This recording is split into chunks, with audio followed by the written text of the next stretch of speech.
భార్యకి అమాయకపు భర్త దొరికితే ఆ ఫ్యామిలీ పరిస్థితి ఎలా ఉంటుందో చూపించడానికి వచ్చేస్తున్నారు Chammak Chandra long with his team. Let's welcome them. పులి నుంచి జింక తప్పించుకోవచ్చు, పాము నుంచి కప్ప తప్పించుకోవచ్చు, కానీ సచిన్ హెగడే నుంచి ఒక క్రిమినల్ కూడా తప్పించుకోలేడు. Sir sir sir sir Srinagar కాలంలో మర్డర్ జరిగింది సార్. పద. ఏంటి షిట్ అన్నావు? శవాన్ని చూసినప్పుడు సినిమాలో అలాగే అంటారు కదా సార్. ఇది దారుణమైన హత్య సార్. ఇది హత్య కాదు, మరి ఫుల్ గా తాగి కిక్కులో వాడికి వాడి పొడుచుకొని చచ్చాడు. ఇది ఆత్మహత్య అని మీరెలా చెప్పగలరు? నేను శవం ఎక్స్ప్రెషన్ ని బట్టి హత్యో ఆత్మహత్య చెప్పగలను. అదేలా సార్? వీడు ఫుల్ గా తాగాడు, బతికితే ఏంటి పోతే అంటే బొంగుల జీవితం కసక్క తాగి అలా ఎక్స్ప్రెషన్ పెడితే వాడికి వాడు చచ్చినట్టు. పెళ్ళాం పెట్టే టార్చర్కి చచ్చాడు అనుకో, ఇలా నాలుక బయట పెట్టి చచ్చినట్టు. నాలుగు పెట్టి ఎందుకు చచ్చిపోతారు సార్? నాలుకతో చూసే రుచులే చూడరా, ఆడదాని రుచులు చూడకురా అని అందరికి చెప్పి ఇలా నాలుక బయట పెట్టి ఎక్స్ప్రెషన్ తో చేస్తాడు కదా. మరి లైవ్ ఫెయిల్ అయినాడు ఏ ఎక్స్ప్రెషన్ తో చచ్చిపోతాడు సార్? వాడు ఎక్స్ప్రెషన్ లేకుండానే చేస్తాడు. ఎందుకు సార్? ఉన్న ఎక్స్ప్రెషన్లన్నీ దాని దగ్గర పెట్టేస్తే వాడి దగ్గర ఏముంటుంది పెట్టడానికి? మీరు మామూలు సిఐడి కాదు సార్. అది నాకు తెలుసు, కానీ ఆ శవాన్ని వెనక తీసుకెళ్లి ఆ కేసు క్లోజ్ చేసి ఆ ఫైల్ కూడా క్లోజ్ చేసి. Okay sir. ఆకాశం అమ్మాయి అయితే నీలా ఉంటుందే, నీలా ఉంటుందే. ఓ ఆనందం అల్లరి చేస్తే నాలా ఉంటుందే, నాలా ఉంటుందే. సార్ ఫైల్ క్లోజ్ చేస్తాను సార్. ఫైల్ ఓపెన్ చేయి సార్. మీరే కదా సార్ క్లోజ్ చేసిమన్నారు. ఇప్పుడు ఓపెన్ చేయి అంటున్నానుగా.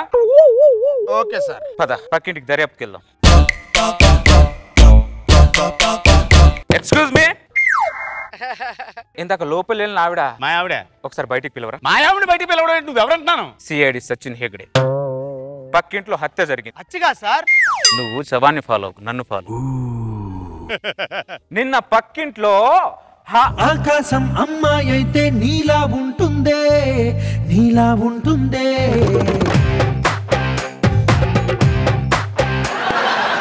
నిన్న పక్కింట్లో హత్య జరిగింది, మీ ఇంట్లో దర్యాప్తుకి వచ్చాను. పక్కింట్లో హత్య జరిగితే మా ఇంట్లో దర్యాప్తు ఏంటండి? దరిద్రంగాను. పక్కిళ్ళు కదా, మర్డర్తో సంబంధం లేకపోయినా పోలీసుల ప్రభావం ఉంటుంది. అర్థమైందా? నిన్న పక్కింట్లోంచి మీరు అరుపులు ఏమైనా విన్నారా? నాకేం వినపడలేదు. నాకు వినపడ్డాయి. నువ్వు పక్కకు జరుగు. అవును, మీ ఇద్దరు మొత్తం ఈ గ్యాప్ ఏంటి? మీరే కదండి పక్క జరగమన్నారు. జరిగిన తర్వాత గ్యాప్ ఉండదా? ఈ గ్యాప్ కాదు, ఈ ఏజ్ గ్యాప్ ఏంటని అడుగుతున్నా. ఆయనకి బాగా ఆస్తుందని నన్ను ఇచ్చి కొట్టు పెట్టేశారు. ఓ, ఆస్తూ ఉంటే పిచ్చాక కూడా తమలపాకు అవుద్ది అనమాట. పిచ్చాక ఎవరండి? నాగబాబు అడుగు, చెప్తారు.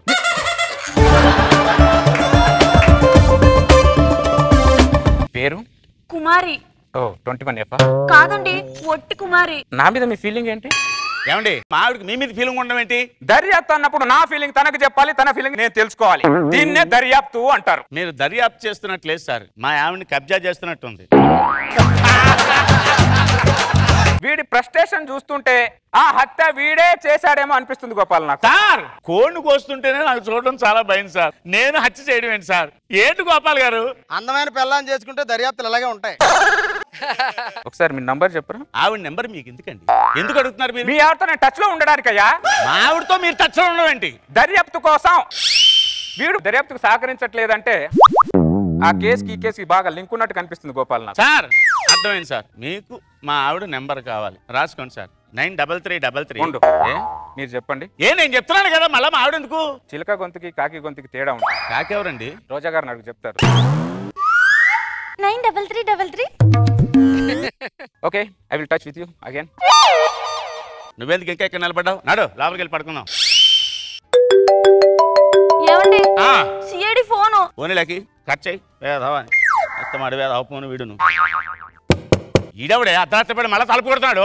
ఆ సిఐడి అనుకుంటా. నా చేతులు అయిపోయాడు. ఏంటి ఎదబేడా కోళం ఏంటి అసలు? నమస్కారం సార్. ఆవిడెక్కడ? బెడ్రూమ్ లో ఉంది సార్. సార్ బెడ్రూమ్ లోకి వెళ్ళిపోతారండి సార్ దర్యాప్తు కోసం. బెడ్రూమ్ లో దర్యాప్తు సార్? ఏంటి సార్ గోపాలం గారు? అందమైన పిల్లని చేసుకుంటే దర్యాప్తులు బెడ్రూమ్ లోనే జరుగుతాయి. మీ ఆవిడ పిల్లు. కుమారి, ఓ కుమారి, బయటికి వదలడు. ఏంటి బంగారం, నేను ఫోన్ చేస్తే కట్ చేస్తావు? నువ్వు కట్ చేస్తే నేను ఎంత హట్ అయ్యానో తెలుసా? మా ఆవిడతో దర్యాప్తు చేస్తున్నారా? లవ్లీగా మాట్లాడుతున్నారా? నేను దర్యాప్తు లవ్లీగానే చేస్తాను. ఇలాగే ఉంటుంది నా దర్యాప్తు. చెప్పు బంగారం, ఫోన్ ఎందుకు కట్ చేసావు? నేను కట్ చేయలేదు, ఆయనే కట్ చేశాడు. నా ఫోన్ కట్ చేసింది నువ్వేనా? వీడు నా ఫోన్ నే కట్ చేశాడంటే 100% ఈ హత్య వాడే చేశాడు గోపాల్. సార్ ఆ ఫోన్ కట్ చేయడానికి హత్యకి సంబంధం ఏంటి సార్? ఉంది. శవం చచ్చిపోయేటప్పుడు నీ ఇంటి సైడ్ ముఖం ఇలా పెట్టుకొని చచ్చిపోయింది. అలా ఎలా చచ్చిపోతుంది సార్? గోపాల్, ఆ శవాన్ని తీసుకురా. Okay sir.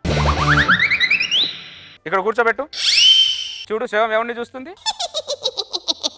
ఆడు చూస్తున్న వైపు నేను ఉంచున్నాను కాబట్టి చూస్తున్నట్టుగా ఉంది. ఇప్పుడు చూడమనండి. అటేపు ఉన్నది మళ్ళీ ఇటేపు తిరిగిందండి. అది చూడు.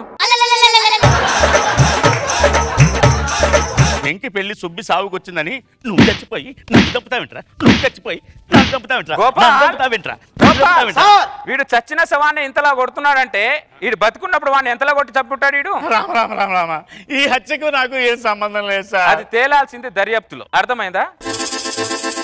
నువ్వు చేసిన నేరానికి నీకు శిక్ష ఏంటో తెలుసా? ఉరి శిక్ష ఎక్కుతావు. నేను కుమారి ముఖం చూసి ఎంతో కొంత నీకు శిక్ష తగ్గిద్దాం అనుకుంటే నువ్వు మళ్ళీ ఉరికమ్మ ఎక్కేలా బిహేవ్ చేస్తున్నావు. మావిడ ముఖం చూసి నాకు శిక్ష తగ్గించడండి సార్. కొన్ని పాయిజన్కి కొన్ని విరుగుడులు ఉంటాయి. నువ్వు చేసిన ఈ పాయిజన్ కన్ని పనికి మీ ఆవిడ నీకు విరుగుడు. అర్థమైందా గోపాల్? వీడికి శవాన్ని అప్పగించు. Okay sir. ఈ శవం నాకెందుకు సార్? వాడు బతుకున్నావని శవం చేసింది నువ్వు. ఇప్పుడు శవం ఎందుకు సార్ అంటావు? శవానికి సారీ చెప్పు. శవానికి సారీయా? ఏంటండి గోపాలం గారు? అందమైన పెళ్ళాన్ని చేసుకుంటే శవానికి కూడా సారీ చెప్పాలా? కుమారి, ఈ కేసుకు సంబంధించి కొన్ని క్వశ్చన్లు అడగాలి మిమ్మల్ని. మీరు నాతో రండి. ఎక్కడ తీసుకెళ్తున్నా పిల్లల్ని? ఎవరు లేని చోటికి. ఎందుకు? దర్యాప్తు కోసం. ఈ కేసులో మొత్తం దర్యాప్తు చేసేంత వరకు మీ ఆవిడ నాతోనే ఉండాలి. మరి శవం నీతో ఉండాలి. ఏంద్రా నువ్వు చచ్చిపోవడం కాదు కానీ నన్ను సంకరం పెట్టుకున్నావు. ఆవిడేమో మా సావిని సంకరం పెట్టుకుపోతున్నాడు దరిద్రుడా.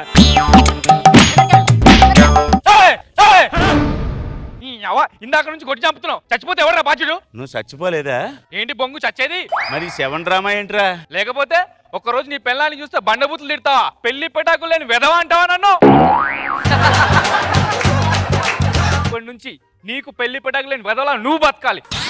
గోపాలం గారు, ఆడు చచ్చిపోలేదు సార్, బతికే ఉన్నాడు సార్. ఆడు సచ్చినా బతికినా అందమైన పెళ్ళాన్ని చేసుకున్నావు కాబట్టి దర్యాప్తులు ఇలాగే ఉంటాయి. పక్కింటోడు శవంలా యాక్ట్ చేయడం ఏంటి? ఆ సిఐడి గాడు శమ్మక్ చంద్రలాగా పక్కింటోడు పిల్లని ఎత్తుకుపోవడం ఏంటి? ఏంటి గోల్ నాకు? ఆడి సిఐడి కాదు, శమక్ చంద్రయే. మరి ఈ గెటప్ లో వచ్చాడేంటి? ఆడి సింక్ అవ్వాలి కానీ ఏ గెటప్ అని వేసేస్తాడు. అమ్మో,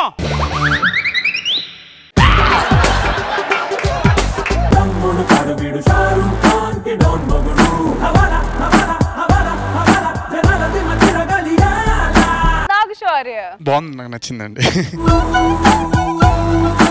నిహారిక లవ్ అదర్స్ వైఫ్ అనేది చాలా స్ట్రాంగ్ గా బిలీవ్ చేస్తారు మన చంద్ర గారు స్కిట్స్ లో. నేను చూసాను, అది 3 పార్ట్స్ లాగా చేశారు కదా ఇంతకు ముందుది. టికెట్ అవునండి, బాగుంది. అంటే మీ జానర్ లాగా వెళ్ళిపోయింది, చాలా ఫన్ ఉంది.